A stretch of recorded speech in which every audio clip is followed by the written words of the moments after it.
नागरीकरण. खेडेगावातील शेतकरी तात्या व त्यांचा मुलगा सुरेश यांच्यात झालेला संवाद पुढे दिलेला आहे. तो काळजीपूर्वक वाचा. त्यावरील विचारलेल्या प्रश्नांवर वर्गात चर्चा करा. तात्या: सुरेश, आज म्या रानाकडे उशिरा येतू, तू म्होरं हो. सुरेश: तात्या, माझ्या मनात आज कारखान्याला जायचा विचार आहे. तात्या: का बर बाबा? सुरेश: मला असं वाटतं की मी त्या कारखान्यात नोकरी करावी. तात्या: कारखान्यात चाकरी कशापायी? सुरेश: तात्या, कारखान्यात नोकरी केल्यानं मला दरमहा पगार मिळेल.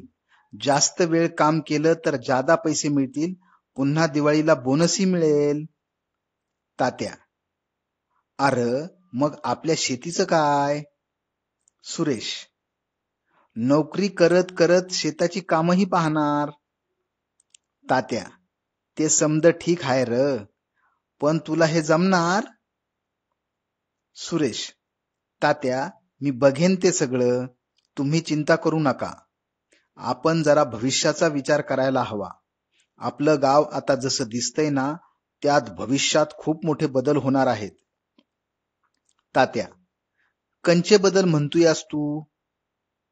सुरेश: अहो तात्या, तुम्ही जरा भूतकाळात जा. पूर्वीचं गाव आठवा. आपलं गाव किती लहान होतं. आपल्या गावाची आजची स्थिती बघा. आज आपल्या गावाजवळ कारखाना आलाय. आपली शेतीही गावाजवळ आहे. कारखाना सुरू झाल्यामुळे रस्त्यांचा विकास होईल. दवाखाने, शाळा, महाविद्यालय, प्रशासकीय कार्यालय अशा सुविधा सुरू होतील. गावात मोठमोठ्या इमारती उभ्या राहतील. बाहेरून लोक राहायला येतील. गावाचा पसारा वाढेल. गावाचा विकास होईल. खालील प्रश्नांची उत्तरे द्या. सुरेश कारखान्यात कामाला जाण्याचा विचार का करतो? तात्यांनी कशाची चिंता पडली आहे? सुरेशला गावात कोणते बदल घडतील असे वाटते? गावाच्या संदर्भात आणखी काय काय बदल घडतील असे तुम्हाला वाटते? भौगोलिक स्पष्टीकरण. सुरेशच्या गावाजवळ कारखाना सुरू झाल्यामुळे गावातील लोकांच्या व्यवसायात बदल होऊ लागलेला तुमच्या लक्षात येईल. कामानिमित्त परगावाहून अनेक लोक गावात येऊन राहू लागतात. त्याबरोबर वाहतूक सुविधा, उपाहारगृह, खानावळ, किरकोळ विक्रीची दुकाने, वैद्यकीय सेवा, शाळा इत्यादी सुविधांमुळे गावच्या मूळ स्वरूपात बदल होत जातो.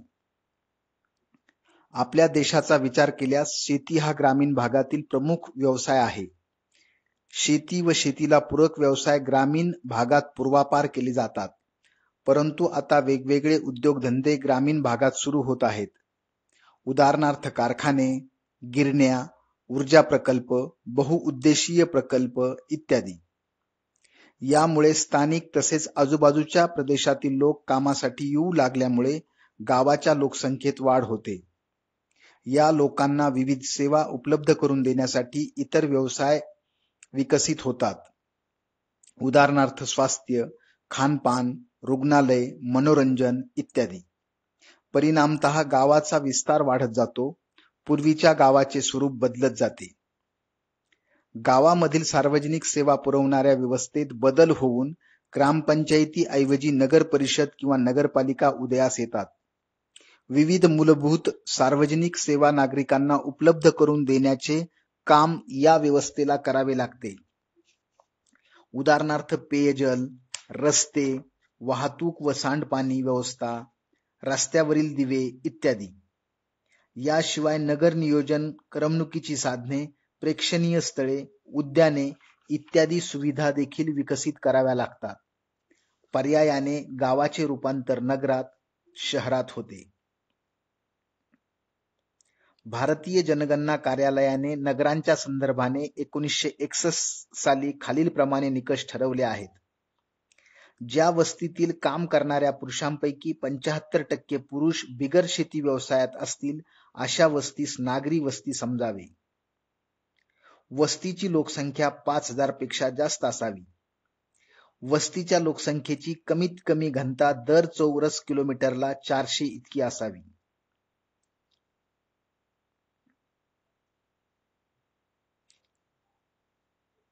भौगोलिक स्पष्टीकरण. भारतातील नागरीकरणाचा विचार करता सन 1961 ते सन 2011 पर्यंत नागरी वस्तीतील लोकसंख्या सातत्याने वाढलेली आहे. सन 1961 ते सन 1981 पर्यंत नागरी लोकसंख्येची वाढ साधारणतः 5.55% होती, परंतु सन 1981 ते सन 2011 पर्यंत ही वाढ 13.73% पोहोचल्याचे आढळते. याचा अर्थ भारतातील नागरी लोकसंख्येची वाढ झपाट्याने होत आहे. नागरीकरण अनेक कारणांमुळे होत असते, त्यापैकी काही प्रमुख कारणे आपण अभ्यासूया. औद्योगिकरण. एखाद्या प्रदेशामध्ये उद्योगांचा विकास व केंद्रीकरण होणे हा नागरीकरणाला सहाय्यभूत ठरणारा घटक आहे. उद्योगधंद्यांच्या वाढीमुळे नोकरीच्या आशेने आजूबाजूच्या प्रदेशातील लोक या प्रदेशाकडे आकर्षित होतात. त्यामुळे नागरीकरणाची प्रक्रिया गतिमान होते. 19व्या शतकादरम्यान मुंबई शहराची वाढ झपाट्याने झाली, कारण मुंबईमध्ये मोठ्या प्रमाणावर कापडगिरणी उद्योग सुरू झाला होता. त्यामुळे मूळची कोळ्यांची वस्ती असलेली अनेक गावे औद्योगिकरणामुळे व नागरीकरणामुळे मुंबई महानगराचा भाग झाली. व्यापार. एखाद्या प्रदेशातील ठिकाण मालाची ने-आण, चढ उतार व साठवणूक यासाठी अनुकूल असते. अशा ठिकाणी व्यापार व त्या अनुषंगाने असणाऱ्या इतर सेवांची वाढ होते. उदाहरणार्थ व्यापारी संकुल, बँका, पतसंस्था, गोदामे, शीतगृहे इत्यादी. या सेवांबरोबरच अशा ठिकाणी रस्ते, उपहारगृहे, निवास इत्यादी बाबीही वाढीस लागतात. भारतातील नागपूर शहर देशाच्या केंद्रस्थानी आहे.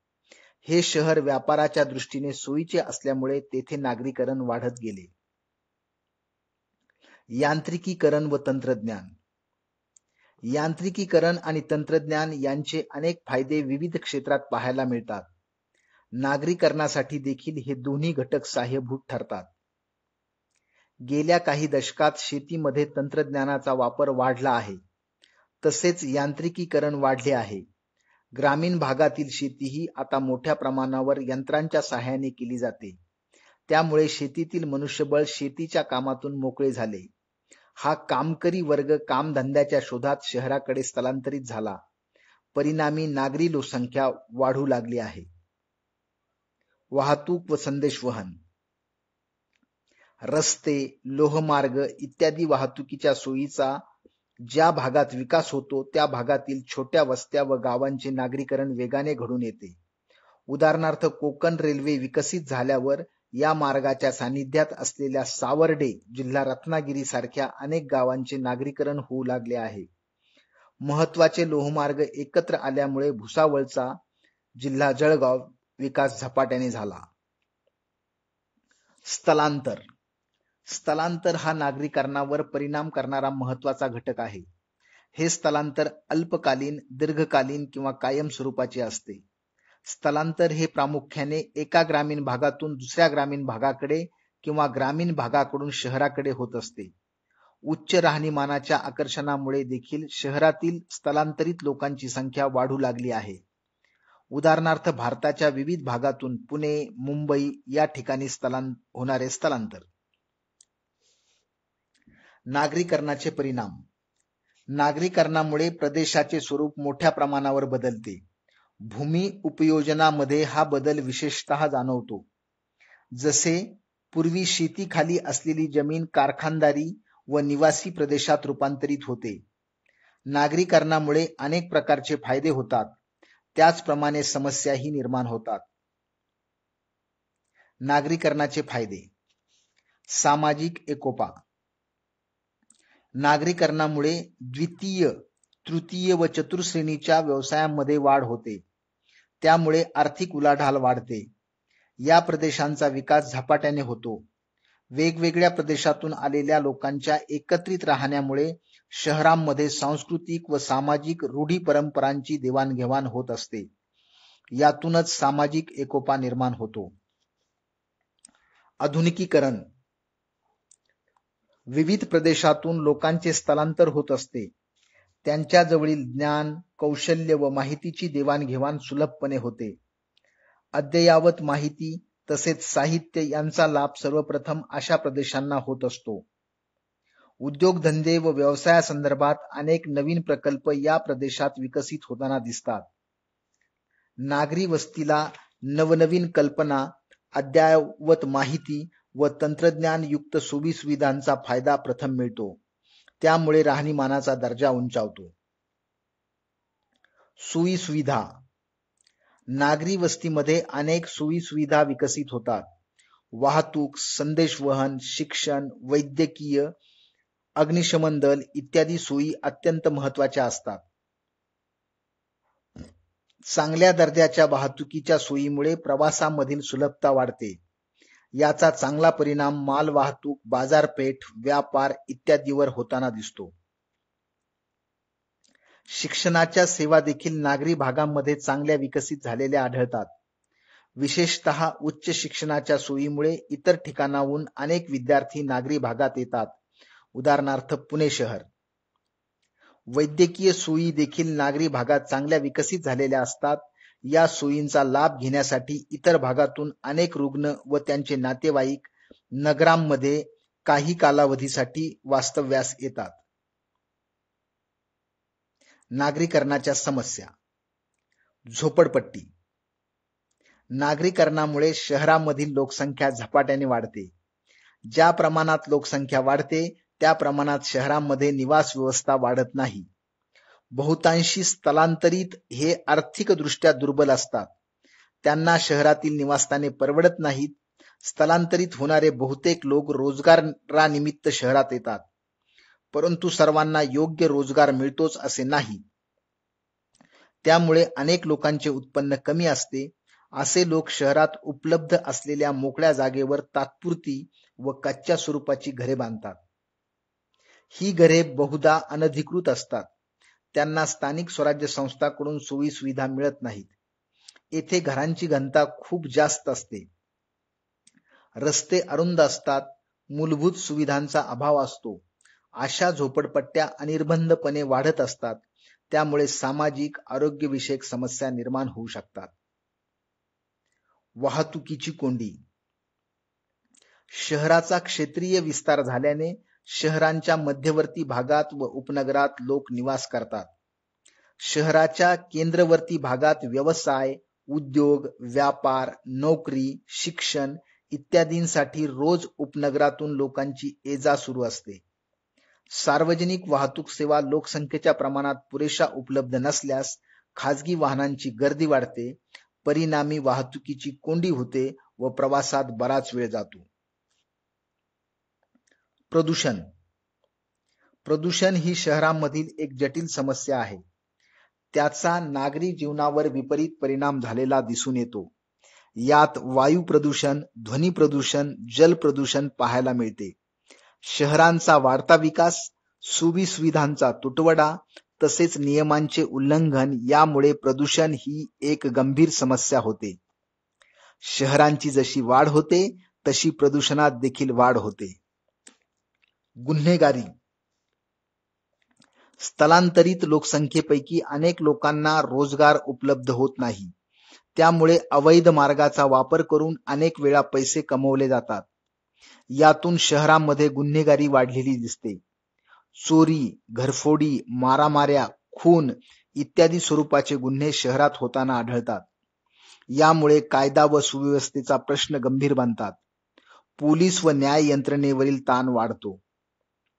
वर उल्लेखलेल्या समस्यांव्यतिरिक्त जागांच्या किमतीत झालेली भरमसाठ वाढ, गटांमधील संघर्ष यामुळे शहरातील ताणतणाव वाढतात.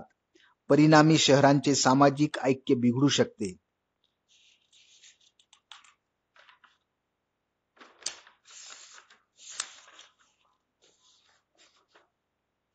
जरा विचार करा. लोकसंख्येच्या गरजा भागवण्यासाठी कोणकोणत्या सुविधा नागरी भागात विकसित करणे आवश्यक असते? करून पहा. खालील सारणीमधील सांख्यिकीय माहितीचा वापर करून संगणकाच्या साहाय्याने नागरी लोकसंख्येच्या टक्केवारीचा रेषालेख तयार करा. याबाबत नागरीकरणाच्या संदर्भात चर्चा करा. या आलेखाचा अभ्यास करून सन 1961 पासून सन 2011 पर्यंत आपल्या देशातील नागरीकरणाबाबत तुमचे निष्कर्ष तुमच्या शब्दात लिहा. पहा बरे जमते का? तुमच्या परिसरातील गावाचे नागरी वस्तीत रूपांतर झाल्याचे एखादे उदाहरण सांगा. त्या गावाचे नागरीकरण होण्यामागचे प्रमुख कारण कोणते ते जाणून घ्या. शोधा पाहू. शेतीमध्ये झालेले यांत्रिकीकरण व तंत्रज्ञानात झालेले बदल आंतरजालाच्या माध्यमातून शोधा. तुम्हाला मिळालेल्या माहितीच्या आधारे परिच्छेद लिहा. पहा बरे जमते का? गेल्या 5 वर्षात तुमच्या परिसरातील प्रमुख वाहतूक मार्गावरील वस्ती, गाव, छोटे नगर यांचा झालेला विस्तार याविषयी माहिती मिळवा. पहा बरे जमते का? तुमच्या जिल्ह्यातील शहरांची यादी करा. वरीलपैकी कोणते घटक त्यांच्या विकासास कारणीभूत ठरले याविषयी चर्चा करा. शक्य झाल्यास तुमच्या परिसरातील किंवा जवळच्या शहरातील स्थलांतरित लोकांशी संवाद साधा. स्थलांतराच्या कारणांचा शोध घ्या. जरा डोके चालवा. कचऱ्याचे ढीग साचले की त्यातून दुर्गंधी व रोगराई पसरते. वाहतुकीची कोंडी नियमितपणे पाहायला मिळते. या नागरीकरणाच्या समस्यांवर उपाय सुचवणारा परिच्छेद लिहा. माहित आहे का तुम्हाला? विकसित नगरांना माहिती संप्रेषण तंत्र वापरून अद्ययावत करण्यासाठी आणि या शहरातील मालमत्तेचे व्यवस्थापन जास्तीत जास्त सुलभतेने हाताळण्यासाठी स्मार्ट सिटी योजना आकाराला आली.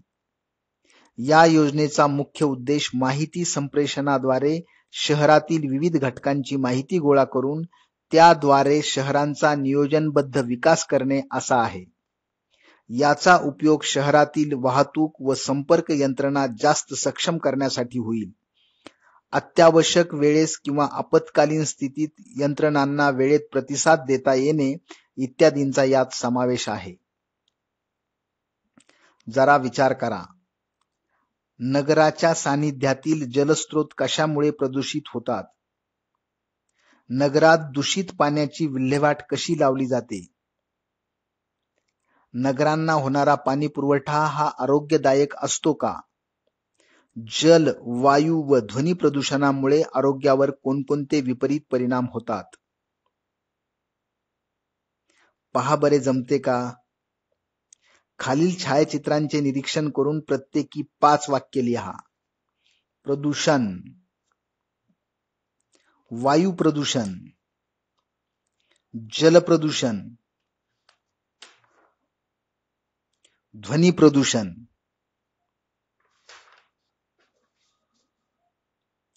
सोबतचे बोधचिन्ह कशाशी संबंधित आहे? या संबंधीची माहिती आंतरजालाच्या साहाय्याने मिळवा. तुमच्या रोजच्या जीवनाशी ही योजना कशा प्रकारे निगडीत आहे ते थोडक्यात नमूद करा. स्वच्छ भारत, एक कदम स्वच्छता की ओर.